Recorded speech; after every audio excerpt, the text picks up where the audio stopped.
Hi there, and thank you for entering the RPRA National Awards for 2021. This is just a quick demonstration on how to fill out the application forms for the various categories. This is the 2021 RPRA National Award for the middle distance category. For your pigeon to be eligible for the middle distance criteria, there are 4 elements it needs to match up with. Number 1, the pigeon must have flown in at least 2 races between 251 miles and 450 miles, and both of these scores will count towards the race. If your pigeons flew in more than 2, what we say is put your best 2 results down. For number 2, entries will only be accepted if your pigeon has raced against 150 pigeons in any one race. If your club, for example, has less than 150 pigeons, we ask that you put the federation result down or the combine result. Number 3, entries with over 5,000 birds will be automatically rounded to an entrance of 5,000. This means if you was to race against 8,000 birds, the number would be reduced to 5,000. This is just to fit in with national and international coefficient calculations. Number 4, the entries must have a minimum of 10 competing lofts to qualify. Once again, as I said in entry criteria 2, if you have a club that has less than 10 competing lofts, we ask that you use the federation result for this to qualify. And as you can see, all the criteria is listed in front of you and how the calculations work. Okay, I'm just going to run through how to fill in the online application form for the RPRA National Awards. As you can see here, I pulled up the Young Bird All-Round Performance, the Mazzarella Trophy, and my category is in front of me. So I just need to make sure that my bird has fulfilled all of those categories. I just check that before you do the form, and if it meets all those categories, that's absolutely fine. We can continue. The first thing I want to bring you up or mark you up on is the required star. As you can see, it's a little red star with on this one it says required. What that means is anywhere where you can see that star, which you can see next to the email here, you need to fill in that field. If the star's not there, which it's not too many fields on this application form, you don't need to fill it in. But if it is there, you need to fill it in, and it won't allow you to continue to the next section unless that has been filled in. I'll do a demonstration of if I don't fill in that field, what it shows you, and a few other mistakes if you make them, how it will not allow you to go forward until it's done correctly. So that's just a little bit of a note that if you see the red star, please fill that field in. So first of all, I'm going to start with my my email. So I'll put my RPRA email in there. Let's check that I've done it correct, which I have. Then I'm just going to scroll down. Now I'm going to put the next section is I'm going to put the ring number of the pigeon that I want this award entry for. So I'm going to say, because it's a young bird, it's GB21N 12343. Okay, that's absolutely fine. You can put it in any format you want. I've put spaces in. You can put it in short, it makes no difference. You can even put it in lowercase if you want to, it makes no difference. Just presentation, however you want that to work. Next, it will ask you for your region, so you just select the drop down and all the regions are on there.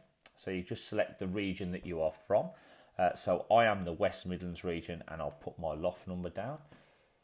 So that's there, and then I move on again to my address, which is number 12, the street.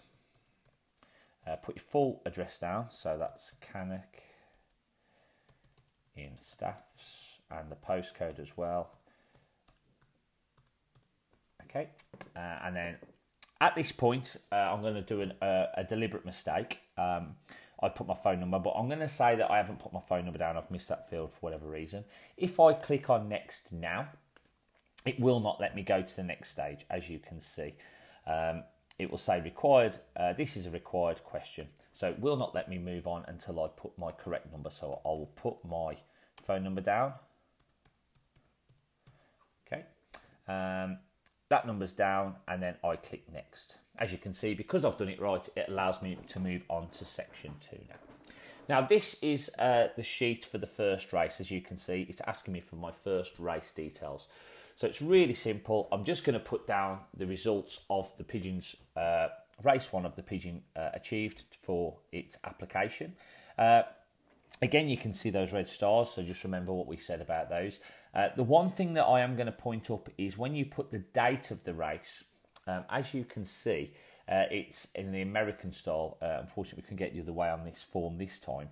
So you need to put the month first. So what we need to just be aware that you've done that. So it's the 6th month of the 4th day, and it's in 2021.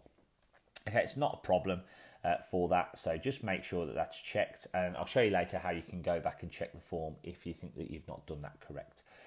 Next question, again, really simple. It's all drop down, a lot of this is. So we just click which direction the pigeon flew. So I says I'm going to fly from Guernsey to the West Midlands, that would be Safe Road. If you was flying from London to Wales, for example, you put east to west. If you was flying from Cornwall to London, you go west. And if you was flying from Scotland to England, for example, you go north. So I'm going to say it was South Road, and then I'm going to put my direction.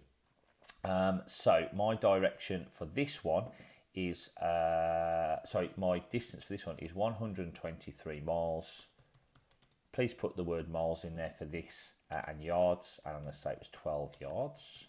Okay, this one, just write them in for me. That would be absolutely brilliant. However, on the next one, if you came first, for example, I don't want you to write first like I've just done. If you could just put the number 1 or whatever position you've come, that'd be great. So if I came 5th, I'd just put 5. If I come 10th, I'd just put 10. So I'm going to say that I came 3rd on this one. So I'll put the number 3. And again, the number of birds on this one, I'm going to say it was 1,500. Remember, just as a note, you need to enter the result that has no result less than 150 birds, and I can just check that on this one here, which it says here, entries will only be accepted for 150 rings. Now, it will allow you to enter a result of less, but obviously we'll be disqualifying any birds that have a less than 150. So if you was to enter 25 birds, for example, it will allow you to submit it, but when we do the check, well, that pigeon will be thrown out. So please make sure that you enter the correct amount of birds. Again, we advise that you use a federation result or a combine or a national result if your club does not have over 150 birds in there. Next one, again for race 1, we're asking for the club, federation or national, where that is. Again, whatever you've entered here, if you'd entered a club position, so it was 150 birds, I'd put the club. If I'd entered a federation position, I'd put the fed. If I'd entered a national position or a combine, which potentially could be that number, then obviously you'd enter the federation, the national combine, whatever it is. I'm going to say that the 1,500 birds was entered in the Wolverhampton Federation. And again, that just means that if you do get a prize, or we will do random checks on all entries as well. So we might take position 25 in the order of the coefficient result. Then we can contact those organisations on your behalf to just see if the results that was entered has been correct. And we will do random checks on that. So just enter the federation on there. Okay. Again, if you don't enter the correct number or you don't fill in the field, it won't allow you to move on until that field has been filled out. Okay, I just repeat the process for race 2. So this is race 2 details. So I'll just do that really quickly. Same process as I've done before. This is how quick it can be.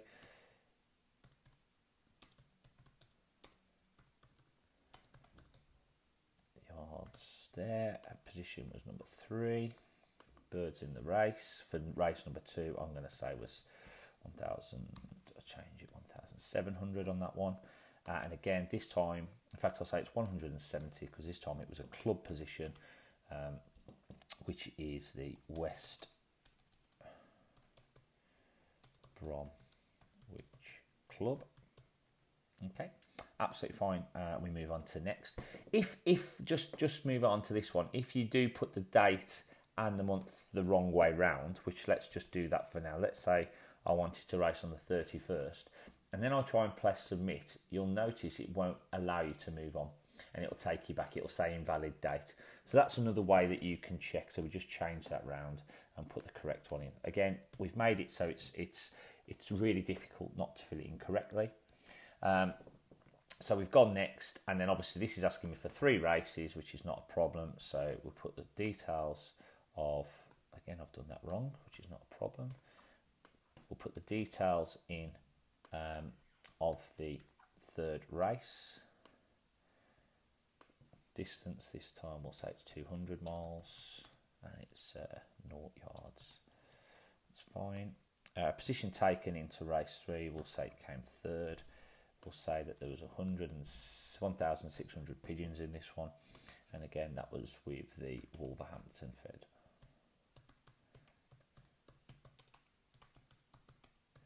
Okay, absolutely fine.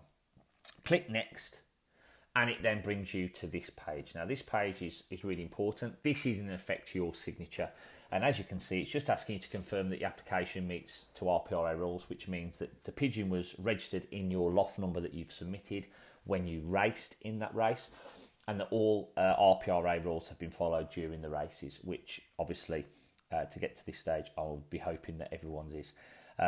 If at this stage you just wanted to check that, because it also says that you understand that secretaries may be contacted to confirm results, which we'll do randomly and also for all the winners. But if you think you're not sure and you may have entered into something correct, it's not a problem at all. You have two ways you can do that. You can clear the form and start again, or you can just click back, and back will just take you back to any page that you filled out, and you can change anything at any stage. So for example, if I thought, oh, I've put 3, but actually it came 5th, I can change that number there, and then I can go to bring it back to next, and it'll take me through. So this is my navigation bar. I can go back right the way to the first page if I want to, which is just here, where if I really wanted to, I could change my email if I'd put that incorrect, any details here at all, and then to go forward. So I've checked all my details. I'm happy that everything is correct. I'm happy that all the fields have been filled out the best that I can do, and that I confirm. Now, if you wanted to submit this without confirming, it won't let you. You have to click yes, because in effect, by you clicking yes, that is your signature to say yes, that the forms are correct, everything's right, and everything is in order. When you press click yes, you then press submit, and you'll be received saying congratulations, you've been entered into the category that you've selected, and on that you then should receive an email to the email that you put in. Now if I go to my emails now and I refresh, I'm hoping, yeah, it's just there, as you can see in black, that I have received an email from the RPRA, click allow, because some of the items have been blocked, that I've been entered into the that I filled out the national awards. This was the test one for demonstration purposes, but you'll be filling out the proper one. I've done it, and a list of all your answers are there in front of you. I recommend that you keep that. Just, if there's any questions, you've got evidence that you've submitted it, and that's not a problem, and it's all there. At this stage, if you do notice there is a problem, then all you need to do is you just need to reply reply to me at richardchambers@rpra.org, which is that there. You can see me highlighting it and zoomed in. If you just send me an email saying that you've filled it in incorrect and submitted, then I can take that off the form and you can then resubmit, and that's not an issue at all. It's just left for me to say thank you very much for entering this year's RPRA National Awards, and good luck. All results will be published in the British Homing World in end of November, and they will also be on our website at rpra.org.